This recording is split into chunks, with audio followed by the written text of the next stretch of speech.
Good afternoon student. Last lecture आपण पाहिलेलं होतं पहा, पोटेन्शियल एनर्जी. पहिल्यांदा पाहिला होता आपण कायनेटिक एनर्जी. फॉर्म्युला आहे कायनेटिक एनर्जीचा. Kinetic energy is equals to 1/2 mv². हा मुद्दा आपण त्याच्या अगोदरच्या लेक्चरला पाहिला होता. लास्ट लेक्चर पाहिला होता आपण potential energy, that is mg and h. आणि हे दोनही टाइप येतात mechanical energy. Mechanical energy. Okay, तर हे आपण विथ एक्झाम्पल पाहिलेलं आहे.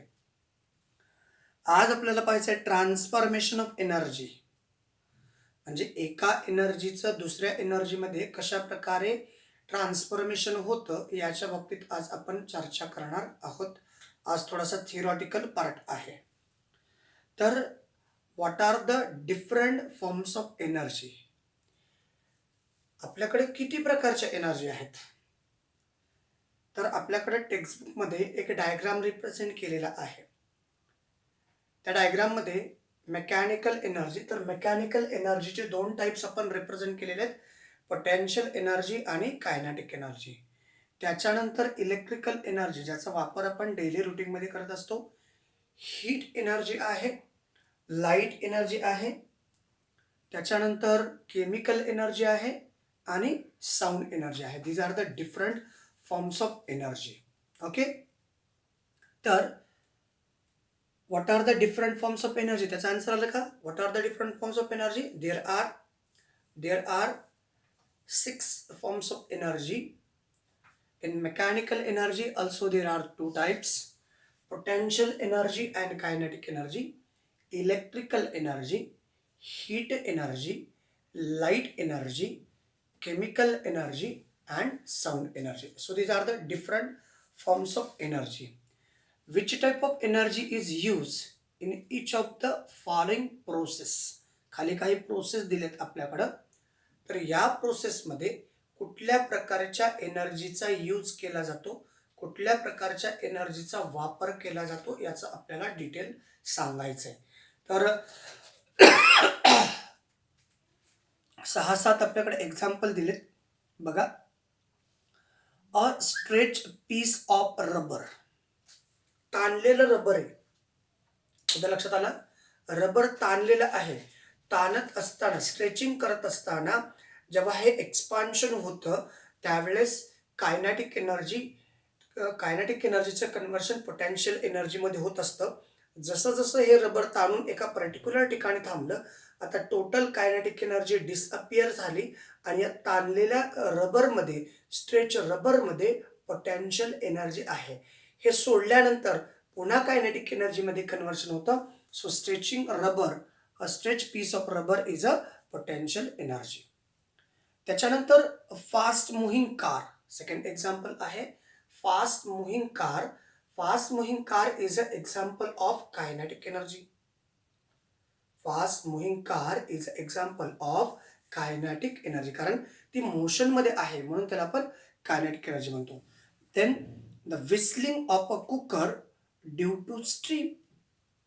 कुकर शिटी मारत की नाही, आपल्याकडं पाहतं घरात आणि पाहतं आणि शिटी मारतं आणि सांगतं की या या या या असं. तर ते कशामुळं, ते काय आहे, हीट एनर्जीचं त्या ठिकाणी कन्व्हर्शन आहे. The crackers explode in Diwali. दिवाळीमध्ये आपण फटाके वाजवतो की नाही, त्याच्यामध्ये कुठल्या कुठल्या एनर्जी आहे? केमिकल एनर्जी आहे आणि हीट एनर्जी आहे. फटाका वाजतो, त्याचा आवाज येतो. आवाज येतो म्हणजे काय? केमिकल एनर्जी म्हणजे एक्सप्लोजन झालं, फुटला कशामुळं? केमिकल एनर्जीमुळं. आणि बऱ्याचदा तुम्ही असंही ऐकलं असेल, फटाका फुटल्यानंतर हात भाजला, हे भाजलं, ते भाजलं, तर ते हीटमुळं होतं. त्याचबरोबर a fan running on electricity, कोणती एनर्जी? Electrical energy. त्याचबरोबर drawing out a piece of iron from the garbage using a magnet. म्हणजे कचऱ्यामध्ये असणारे लोखंडाचे तुकडे निवडायचे किंवा बाजूला काढायचे, तर त्या ठिकाणी magnetic energy. And breaking of glass window pane becomes of a loud noise. खूप मोठ्या आवाजामुळं घराच्या जे खिडक्या असतात, खिडक्यांच्या काचा फुटलेल्या तुम्ही पाहिल्या असतील तर हे सुद्धा एक एक्झाम्पल आहे साऊंड एनर्जीचं. तर अशा प्रकारच्या एनर्जी या टॉपिकमध्ये तर ट्रान्सफॉर्मेशन आहे एका एनर्जीचं कन्व्हर्शन दुसऱ्या एनर्जीमध्ये. बघा, इलेक्ट्रिकल एनर्जीचं कन्व्हर्शन मेकॅनिकल एनर्जी, मेकॅनिकल म्हणजे इव्हन कायनेटिक एनर्जी असू शकते, पोटेन्शियल असू शकते. इलेक्ट्रिकल एनर्जीचं कन्व्हर्शन हीट एनर्जीमध्ये, इव्हन हीट एनर्जीचं कन्व्हर्शन इलेक्ट्रोकेमिकल एनर्जीमध्ये किंवा केमिकल एनर्जी इलेक्ट्रिकल एनर्जीमध्ये. त्याचबरोबर इलेक्ट्रिकल एनर्जीचं कन्व्हर्शन लाईट एनर्जीमध्ये, इलेक्ट्रिकल एनर्जीचं कन्व्हर्शन केमिकल एनर्जीमध्ये, इलेक्ट्रिकल एनर्जीचं कन्व्हर्शन साऊंड एनर्जीमध्ये. आता एक एक एक समजा एखादी गाडी ऑपरेट होते, एखादी गाडी चाललेली असते किंवा बरेचसे इक्विपमेंट लाईटवरती ऑपरेट होतात. म्हणजे काय, इलेक्ट्रिकल एनर्जीच्या माध्यमातून एखादं मशीन वर्क करते म्हणजे ते मेकॅनिकल एनर्जी आहे.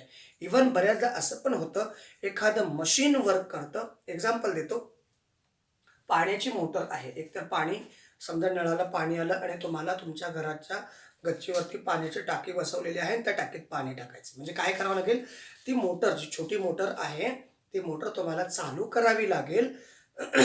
जेव्हा ती मोटर तुम्ही चालू कराल त्यावेळेस त्या नळामध्ये असणारं पाणी ते सक करते आणि वरती फेकण्याचं काम करते. मग तिला ऑपरेट होण्यासाठी काय लागतं, लाईट एनर्जी लागते. म्हणजेच लाईट एनर्जीचं कन्व्हर्शन मेकॅनिकल वर्क होते म्हणजेच मेकॅनिकल एनर्जी. इवन जनरेटर आहे. जनरेटर काय काम करतं, जनरेटर जेव्हा फिरतं आर्मेचरमध्ये, म्हणजे जनरेटरचे जे आर्मेचर आहे मॅग्नेटिक लाईन्समध्ये फिरते, त्यावेळेस ती मेकॅनिकल वर्क करत असते आणि त्याच प्रोसेसमध्ये इलेक्ट्रिकल एनर्जी जनरेट होते. म्हणजे mechanical energy is converted into electrical energy.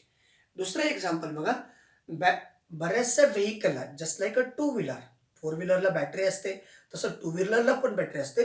पण त्याचं दुसरं एक्झाम्पल, बऱ्याचदा जुन्या व्हेकल बटन स्टार्ट नव्हत्या, त्याच्यामुळं किक स्टार्ट होत्या, त्याच्यामध्ये जर बॅटरी संपली तर बरेच जण कोणी त्याला टाकण्याचा प्रयत्न करत नव्हतं.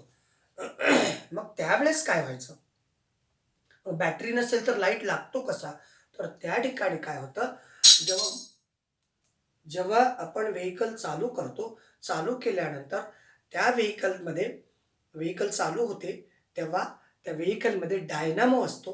तो डायनामो रोटेट होतो. त्याच्याभोवती ते डायनामो फिरत असताना त्याच्यामध्ये जे आर्मेचर असतं ते आर्मेचर मॅग्नेटिक फील्डमध्ये रोटेट होतं आणि मग इलेक्ट्रिकल एनर्जी जनरेट होते. म्हणजे मेकॅनिकल एनर्जीचं कन्व्हर्शन इलेक्ट्रिकल एनर्जीमध्ये, इव्हन लाईट एनर्जीमध्ये सुद्धा होतं.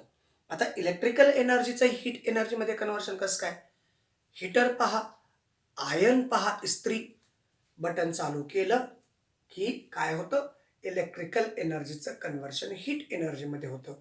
त्याचबरोबर त्याचबरोबर पुढचा मुद्दा असा आहे,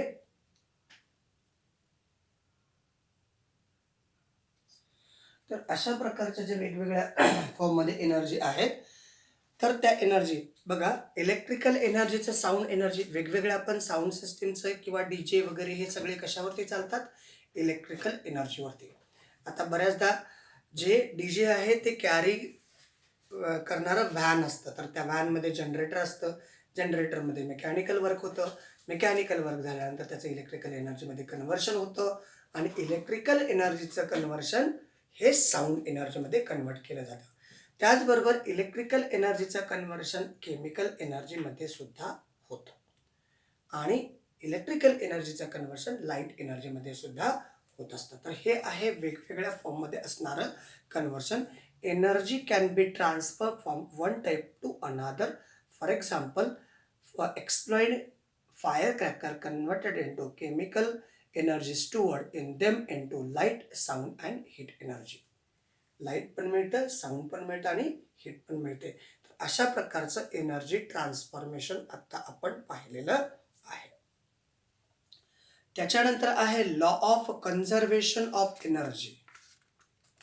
काय आहे, law of conservation of energy. काय law of conservation of energy, energy neither be created nor be destroyed, but one form of energy is converted into another form and whole energy of the universe is remains constant. It's called law of conservation of energy. Law means it is always statement is to be generated. Law म्हणजे काय? Statement असते. Law म्हटलं की त्याच्या statement असतात आणि त्या statement काय आहे? एनर्जी क्रिएट केली जात नाही, एनर्जी नष्ट म्हणजे डिस्ट्रॉय केली जात नाही, फक्त आणि फक्त एका एनर्जीचं कन्व्हर्शन दुसऱ्या एनर्जीमध्ये केलं जात असतं. याला म्हणायचं law of conservation of energy. आणि हे होत असताना युनिव्हर्समध्ये असणारी जी काही एनर्जी असते ती ऑलवेज कॉन्स्टंट असते. मग याच्यासाठी एक ट्राय दिलेला आहे, म्हणजे एनर्जी कसं कन्वर्ट होते. एका एनर्जीचं म्हणजे क्रिएट केली जात नाही, डिस्ट्रॉय केली जात नाही, फक्त काय होते? एका एनर्जीचं कन्व्हर्शन दुसऱ्या एनर्जीमध्ये कसं केलं जातं त्याचं एक सुंदर एक्झाम्पल आपल्याकडे या ठिकाणी दिलेलं आहे. मग पहा, या ठिकाणी ही दोरी आहे. ओके, ही काय? स्ट्रिंग आहे. या स्ट्रिंगला या ठिकाणी एक आपण नट जोडलेला आहे आणि या ठिकाणी दुसरा नट जोडलेला आहे. सेम हाईटला या दोरीला दोन नट बांधलेले आहेत बाय सस्पेंडेड. मग याला काहीच न करता दिस इज अ स्टेबल आणि याला थोडंसं पुश करा, स्लाइट पुशअप करायचं आहे आणि मग हा मोशनमध्ये येईल. मग काय होईल पहा, हा जेव्हा मोशनमध्ये आहे म्हणजे याच्याकडे एनर्जी आहे, कारण बाय अप्लाइंग फोर्स. आणि मग जसं जसं हा मोशनमध्ये येईल, म्हणजे मोशनमध्ये बाय अप्लाइंग फोर्स आहे, म्हणजे याला जर आपण स्लाइट पुशअप केलं तर हा काय होईल? मोशनमध्ये यायला सुरुवात झाला. म्हणजे फोर्स अप्लाय केल्यामुळं हा मोशनमध्ये आला की त्याचं मोशन सुरू झालं आणि हळूहळू हळूहळू हळू याचं मोशन काय होईल? कमी व्हायला लागेल. आणि जसं जसं याचं मोशन कमी व्हायला लागेल तसा तसा हळूहळू या मोशनमध्ये यायला लागेल. म्हणजे ए नावाचा जो नट आहे तो जेव्हा मोशनमध्ये होता तेव्हा बी नावाचा, for example this is a nut A, it is a nut A and it is a nut B. लक्षात येते? Nut A is a nut A is in motion, that nut B is at stationary. If this motion is decreases, now B motion of the B goes on increases. That means याच्याकडे असणारी, जेव्हा हा motion मध्ये आहे म्हणजे याच्याकडे कुठली energy? Kinetic energy. मग हा कसा आहे? स्टेशनरी. म्हणजे याच्याकडे कुठली एनर्जी? Potential energy. याचं जसं जसं मोशन कमी होईल म्हणजेच कायनेटिक एनर्जी जशी जशी कमी होईल तसं तसं तो याचं कन्व्हर्शन पोटेन्शियल एनर्जीमध्ये कन्वर्ट होतं. त्यावेळेस हा पोटेन्शियल एनर्जीमध्ये असणारा नट हळूहळू कायनेटिक एनर्जीमध्ये कन्वर्ट होत चाललेला असतो. असं हे सगळं ऑब्झर्वेशन आहे. हा एक प्रॅक्टिकल कन्सेप्ट आहे. तुम्ही सुद्धा घरी हा ट्राय करू शकता. त्यासाठी ट्राय दिस पहा. Make two pendulum of same length with the help of thread and two nuts. सारख्या हाईटचे म्हणजे सारख्या लांबीचे धागे घ्यायचे आणि या सस्पेंडेड थ्रेड्सला बांधायचं. Tie another thread to horizontal. हे दुसरी दोरी आहे, हॉरिझॉन्टल बांधली त्याला हे बांधून द्यायचे. Tie the two pendulum to this horizontal thread. या हॉरिझॉन्टल थ्रेडला हे दोन पेंडुलम आपण बांधलेले आहेत in such a way that they will not hit each other while swinging. म्हणजे हे जेव्हा स्विंग करतील तेव्हा हे दोघं एकामेकावरती काय झाले नाही पाहिजे? आदळले नाही पाहिजे. नाव swing one of the pendulum and observe what do you see. हा जर पेंडुलम जर स्विंग करत असेल, हा पेंडुलम स्विंगिंग करत असेल तेव्हा हा काय आहे? स्टेशनरी आहे. मग काय होतं? हळूहळू हळूहळू याची स्विंगिंग रिमूव्ह होते आणि याची स्विंगिंग इन्क्रीज व्हायला लागते. म्हणजेच याची एनर्जी याच्यामध्ये कन्वर्ट झाली आहे असं आपण म्हणतो. You will see that the speed of oscillation of pendulum slowly decreases. The second pendulum which was initially stationary, हा जेव्हा स्विंगिंग करत होता तेव्हा हा काय होता? स्टेशनरी होता and begins to swing. Thus one pendulum transfer its energy to another. मग याचं स्विंगिंग कमी होईल तेव्हा याचं स्विंगिंग इन्क्रीज होईल. याचा अर्थ या पेंडुलमची सगळी एनर्जी याच्यामध्ये ट्रान्सफर झाली असं म्हणतो. म्हणजे एनर्जी नायदर क्रिएटेड, आपण क्रिएट केली का? नाही, पण या एनर्जीचं कन्व्हर्जन यामध्ये चाललंय. इथं जी एनर्जी होती त्याचं कन्व्हर्जन याच्यामध्ये झालं. काही वेळानंतर याच्याकडची एनर्जी इकडे येईल. म्हणजे अशा प्रकारची जी एनर्जी आहे ती एनर्जी क्रिएट केली जात नाही आणि डिस्ट्रॉयही केली जात नाही, पण एका एनर्जीचं कन्व्हर्शन मात्र दुसऱ्या एनर्जीमध्ये होत असतं. क्लिअर? क्वेश्चन काय आहे? याला म्हणायचं law of conservation of energy and transformation of energy. Clear? Question काय आहे? हा होता आपला या टॉपिकमधला काही थिअरॉटिकल पार्ट. याच्यानंतर आपल्याला पाहायचं आहे फ्री फॉलिंग. काय पाहायचं आहे? Free falling. तुर्तास या व्हिडिओमध्ये आपण इथेच थांबूयात. थँक्यू. Thanks a lot.